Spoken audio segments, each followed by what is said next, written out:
Waheguru Ji Ka Khalsa, Waheguru Ji Ki Fateh. My name is Jasleen Kaur, and I'm a trans creator on the Guru Granth Sahib Project.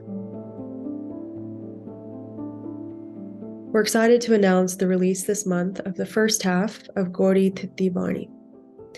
Before I get into reflections, I think it's important to kind of understand the context of this composition. This composition is set in the paradigm of lunar calendars and the practices of astrologers or fortune tellers, or just the general public who use this calendar to dictate which particular days they ought to do particular things and which days they ought not to do particular things. And often this is tied to sort of ritual and engagement with the divine in certain contexts. So this practice is still quite prevalent in South Asia and globally, and it tends to dictate the strategies of lenders and spiritualists and politicians.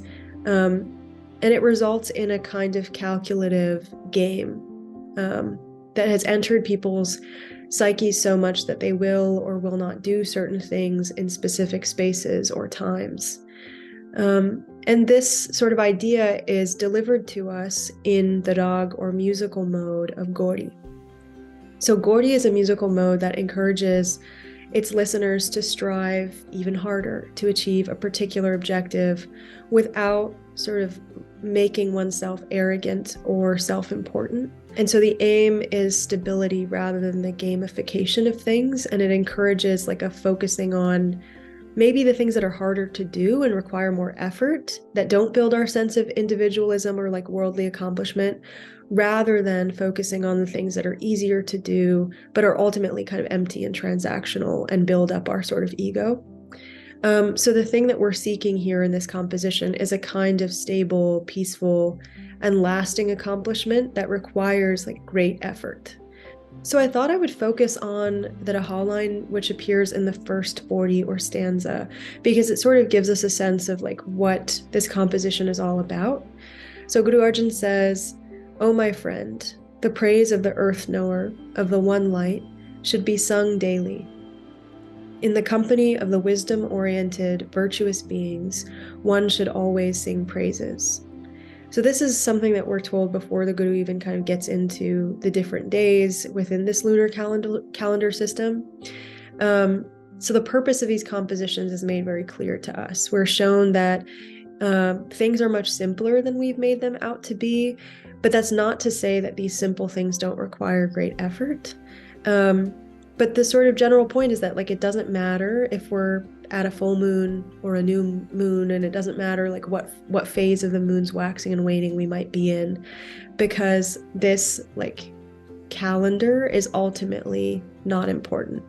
The only thing that matters is that we spend our time regardless of the day, regardless of the condition of the moon, and regardless of our own conditions, singing praises of the one, of the earth knower, the one who knows creation.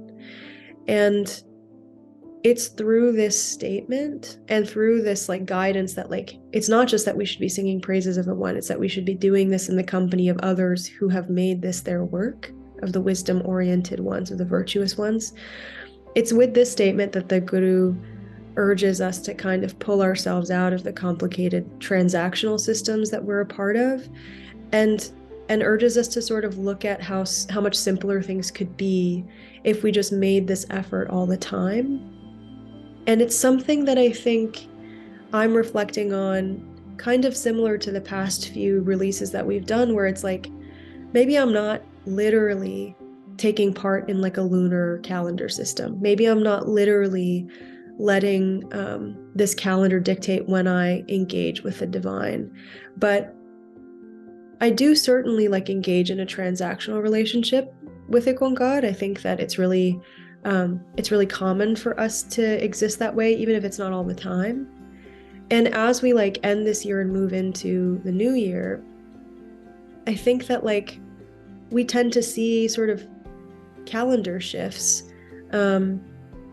or yearly shifts as like allowing for certain things. Like we convince ourselves that the end of the year is when we should really be doing our reflecting, when like we could be doing it all year. And I like do this, right? So I think that is what I see as kind of the overarching message here is like, one, we've made things much more complicated than they need to be, and two, we've allowed sort of external things to dictate what we do in our relationship with the divine, and when we do them.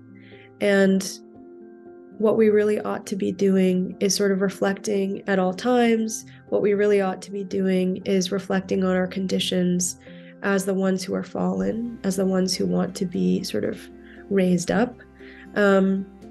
We ought to kind of examine the way that we're immersed in sort of fear rather than remembrance, the way that we're constantly seeking comfort but can't seem to find it.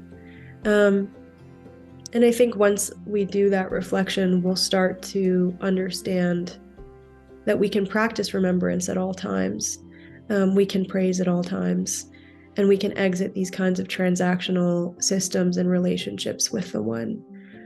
We can see every day as auspicious and as an opportunity to engage in that remembrance. And we can see how that changes things for us, how maybe it leads us to finally finding the comfort we seek and the freedom we seek. So I encourage you to spend some time with this first half of Gauri Thiti Bani and reflect on it, and maybe take some time with the word meanings and the translations and the transcreations and the commentaries as always, and look forward to the second release, which will be next month. Waheguru Ji Ka Khalsa, Waheguru Ji Ki Fateh.